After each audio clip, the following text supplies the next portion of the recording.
Welcome to క్షణం TV.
రేపు శ్రీరామనవమి పండగను పురస్కరించుకొని పెదతుమ్మలంలో రేపు జరగబోయేటువంటి సీతారాముల కళ్యాణానికి సంబంధించినటువంటి ఏర్పాట్లు పరిశీలించడానికి, అలాగే రేపు పెద్ద ఎత్తున ఇక్కడికి వచ్చేటువంటి ప్రజల సౌకర్యాలని వాళ్ళకి చేసిన ఏర్పాట్లను పరిశీలించడానికి ఇక్కడ వచ్చాను. అదే సందర్భంలో రేపు శ్రీరాముల వారికి పట్టాభిషేకం జరుగుతుంది. ఆ సందర్భాన్ని పురస్కరించుకొని పట్టు వస్త్రాలు సమర్పించే సాంప్రదాయకమైనటువంటి పని చేయడానికి కూడా నేను ఇక్కడ ఈరోజు ఉన్నాను. నా అదృష్టం, శ్రీరాముల వారు నా చేత ఈ సేవ చేయించుకోవడం అన్నది నేను పూర్వజన్మ సుకృతంగా భావిస్తాను. పెదతుమ్మలం ఈ గుడి ఏదైతే శ్రీరాముల వారి గుడి చాలా ప్రతిష్టమైనది, ఎంతో పురాతనమైనటువంటి గుడి. ఎప్పటి నుంచో ఇక్కడ శ్రీరాముల వారి పట్టాభిషేకాలు జరుగుతున్నాడు కానీ, పూజలు జరుగుతుండడం కానీ, ఈ ఆలయంలో వేడుకలు జరగడం అన్నది సర్వసాధారణంగా జరిగే అంశం. చాలా వైభవంగా జరుగుతాయి. ఈ ప్రాంతంలో, ఈ చుట్టుపక్కల ప్రాంతాలన్నింటిలో కూడా ఇక్కడ పెళ్లి చేసుకోవాలన్నా, శుభకార్యం చేసుకోవాలన్నా ఈ గుడినే ఆశ్రయిస్తూ ఉంటారు. దీన్ని ఈ మధ్యనే బాగా రెనోవేట్ చేశాం. దీనికి సదుపాయాలను పెంచే ప్రయత్నం కూడా చేశాం. గత 1-2 సంవత్సరాల కిందనే కాంపౌండ్ కట్టారు. ఇంకా చిన్న చిన్న పనులు కూడా చేయాల్సి ఉంది. వీటిలన్నిటినీ కూడా వీలైనంత తొందరగా పూర్తి చేస్తాం.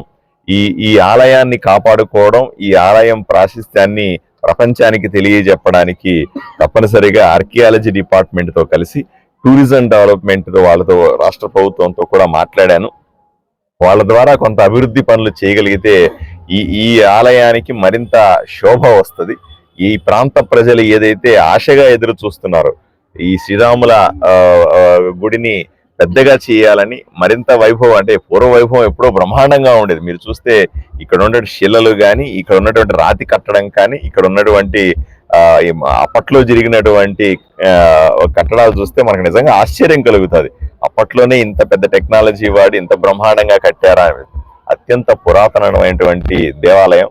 దీన్ని కాపాడుకోవాల్సిన బాధ్యత, దీన్ని మరింత ప్రజలకు దగ్గర చేయాల్సిన బాధ్యత రాష్ట్రంలో రాష్ట్ర వ్యాప్తంగా పక్క రాష్ట్రాల నుంచి కూడా ఎంతో మంది భక్తులు ఇక్కడికి వస్తారు. వాళ్ళందరికీ సౌకర్యాలు ఏర్పాటు చేయాల్సిన బాధ్యత ప్రభుత్వం మీద ఉంది. తప్పనిసరిగా దీన్ని అభివృద్ధి చేసే పని మీద కూడా ఉంటాం. రేపు ఏర్పాట్లు మాత్రం బ్రహ్మాండంగా జరుగుతా ఉన్నాయి.